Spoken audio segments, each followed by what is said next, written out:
반갑습니다. 평생학교 시청자 여러분. 저는 시기를 치료하고 있는 외과의사 송재현입니다. 오늘은 2강인데요. 기능의학에서 가장 중요한 것이 바로 식이요법입니다. 우리 생활 습관을 바꿔주고 나를 바꾸는 것의 메인은 바로 내가 무엇을 먹고 있느냐, 어떻게 먹고 있느냐는 바로 식이요법을 수정하는 작업인 거죠. 이런 말 들어보셨죠? 내가 먹는 것이 나다. 근데 내가 먹는 것이 나다라는 말이 영양이 중요한 말이 아니었고요. 네가 먹고 있는 것을 보면 너의 신분 계급을 알 수 있어 라는 말이었던 겁니다. 그러니까 가난한 사람들, 노예계층은 정말 먹을 것이 없고 좋지 않은 것을 먹고 있고요.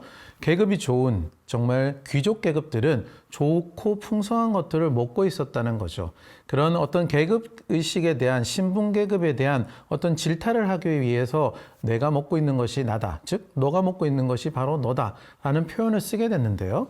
이것이 미국으로 와서는 오히려 영양을 강조하는 말로 바뀌게 된 거죠. 저희들은 지금은 신분 계급에 살고 있지 않죠. 그러니까 내가 먹는 것이 나다라는 이 문장을 보게 되면 영양학에 대해서 훨씬 많은 생각을 하게 되는 것이 인지상정입니다. 이것이 뭐냐면 우리가 평소 어떻게 생각하고 있느냐에 따라서 문장 자체도 달라진다는 겁니다. 그런데 시기도 똑같다는 거예요.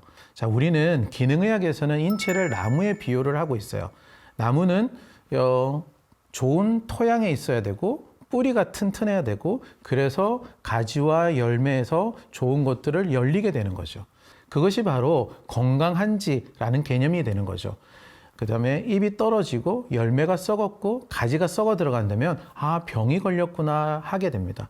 현대의학은 치료는 어떻게 해야 되겠는 거죠? 썩은 가지를 잘라내고 열매에 주사를 주게 되고 이렇게 치료하는 것이 현대의학입니다.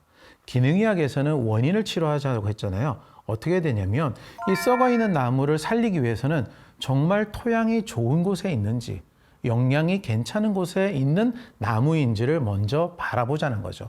이 좋은 토양에 해당되는 것이 뭘까요? 바로 좋은 식이요법이 됩니다. 우리가 많이 알고 있는 식이요법들이 있는데요. 바로 대표적인 게 첫 번째는 뭘까요? 현미채식이죠. 저희들이 병에 걸리게 되면 많은 환자분들이 선택하는 것이 바로 현미채식입니다. 현미채식의 특징은 뭐냐면요. 바로 동물성 음식을 전혀 먹지 않는다는 거예요.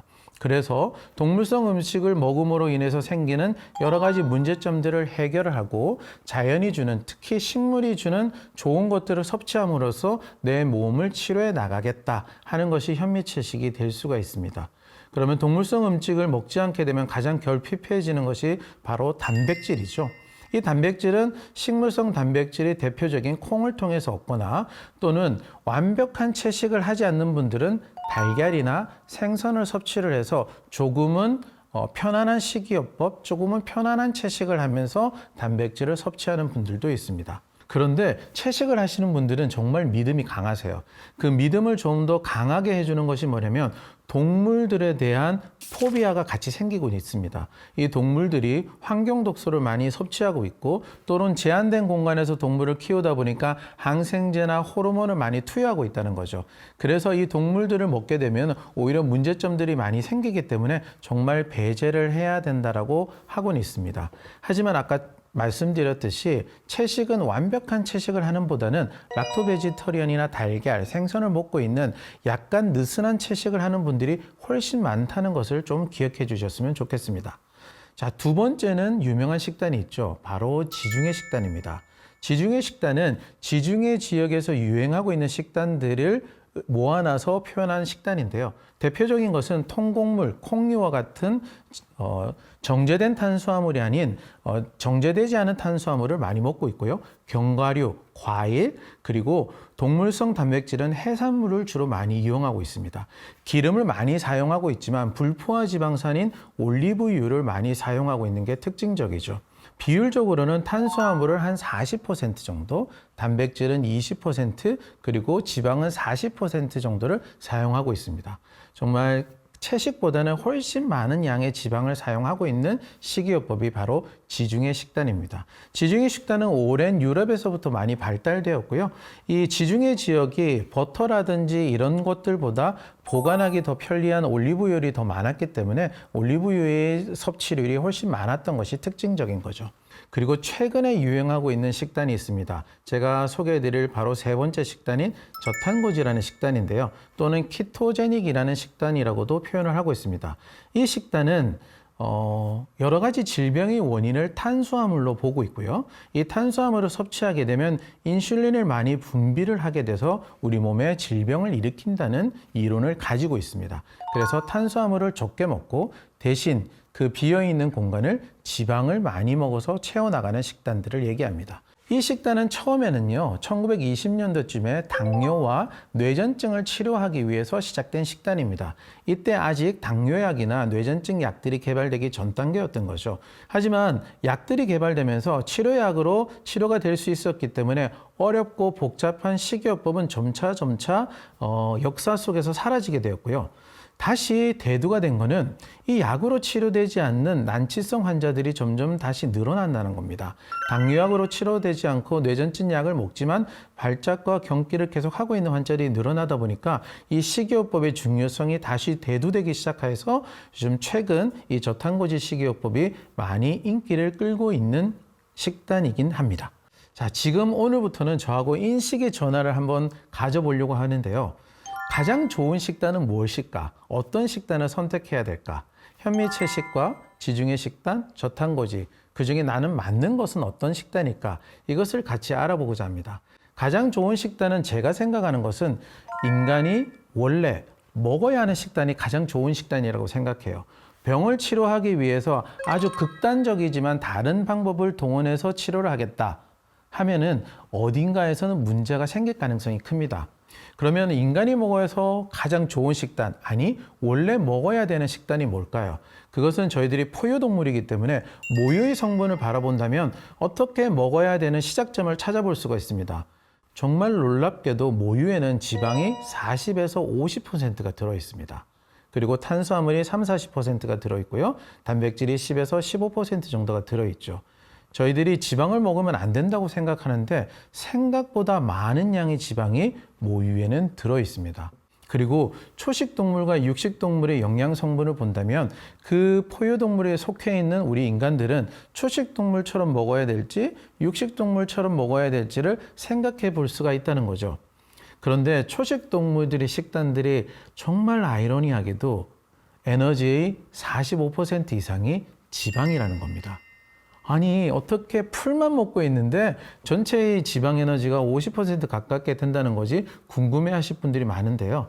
대표적인 반추동물인 소를 제가 간단하게 얘기해 드리면요. 소는 위가 한 2리터가 된대요. 그 안에 엄청난 많은 유산균들이 살고 있습니다. 그 유산균들이 소가 먹는 모든 풀들을 분해하는 거죠. 소는 풀을 분해할 수 있는 효소가 없기 때문에 그래요. 그러면 그 풀을 다 분해하는 포도당은 누가 먹느냐? 유산균들이 80% 이상 다 먹어버리게 됩니다. 그리고 이 많은 유산균들이 엄청난 양의 단세 지방산을 만들어줍니다. 이것들이 소장으로 넘어가서요, 소의 에너지로 흡수하게 되는 거죠. 우리가 눈으로 볼 때는 풀을 먹고 있지만 사실 소는 50%의 지방을 먹고 있는 겁니다. 육식동물은 어떤가요? 당연히 단백질과 지방을 많이 먹고 있죠. 지방을 조금 더 많이 먹거나 탄수화물을 많이 먹어야 되는 것이 어떤 게 더 좋은 장점이 되는지 한번 생각해 볼 수 있습니다. 가장 가까운 식단이 어떻게 될까요? 바로 저탄고지와 지중해 식단이 어찌 보면 가장 가까운 식단이 될 수가 있습니다. 그러면 현미채식은 무조건 나쁜 식단일까요? 우리가 먹는 비율하고 다른 거니까 문제점이 되는 식단일까요? 또한 그렇지 않습니다. 특히 우리 아시아인들은 농경 문화, 즉 쌀 문화에 오랜 시간 동안 적응되어 왔던 거죠. 그렇기 때문에 이 쌀의 문화, 즉 탄수화물을 대사하는 능력은 서양인들보다 좀 더 많이 있다고 보셔도 됩니다. 이 지방과 단백질을 먹지 않는다는 장점보다는 단순당과 염증성 음식을 제한한다는 것이 훨씬 큽니다. 가공식품을 제한하게 되고요. 특히 설탕이나 밀가루 같은 단당류의 음식들을 다 제한하게 되는 거죠. 이것이 현미채식이 가지고 있는 가장 강력한 장점 중에 하나일 수가 있습니다. 즉 모든 식단들이 공통점이 될 수도 있는데요. 현미채식이나 지중해 식단 또는 탄수를 거의 먹지 않은 저탄고지까지도 단순당과 이 당이 올라가는 것이 우리 몸에 문제를 일으킨다는 것을 은연중에 공통적으로 느끼고 있다는 거죠. 그렇기 때문에 흰 쌀밥보다는 현미를 먹고 있고 지중해 식단은 통곡물을 사용하고 있고 저탄고지에서는 아예 탄수화물을 줄이는 식단을 하고 있다는 겁니다. 그러면은 다시 한번 생각해 본다면 우리는 쌀 문화에 적응되어 있지만 하지만 탄수화물을 줄여나가는 것, 특히 단순당, 즉 당을 올리는 여러 가지 음식들을 줄여나가는 것, 그것이 가장 인간에게 맞는 식단이라고 보시면 되겠습니다. 하지만 어떤 식이요법을 선택했을 때 자꾸 문제점이 생기고 부작용이 생긴다면 다른 식이요법도 한번 눈을 돌려보는 것도 괜찮습니다. 현미채식만이 답이다, 지중해 식단만이 답이다, 또 저탄고지만이 답이다라고 한 가지 식단에 몰인하지 마시고요. 좀 더 식단에 대해서 널린 마음을 가지시고 다양한 식단들을 선택해 보시면서 나에게 가장 맞는 것들로 적용해 보시는 것이 좋을 것 같습니다. 자, 오늘 식이요법에 대해서 공부를 한번 해봤는데요. 짧은 시간 안에 너무 많은 식이요법을 하자니 시간은 부족했습니다. 하지만 우리가 알고 있는 식이요법에 대한 기본 상식 또는 내가 알고 있던 이런 것들을 조금은 깨트려 보고요. 다른 식단들에서도 눈을 넓혀보는 좋은 시간이 됐기를 바랍니다. 다음번에는 이런 식이요법을 했을 때 좋은 영양들을 섭취하게 되는 장의 건강에 대해서 또한 같이 이야기해 보도록 하겠습니다.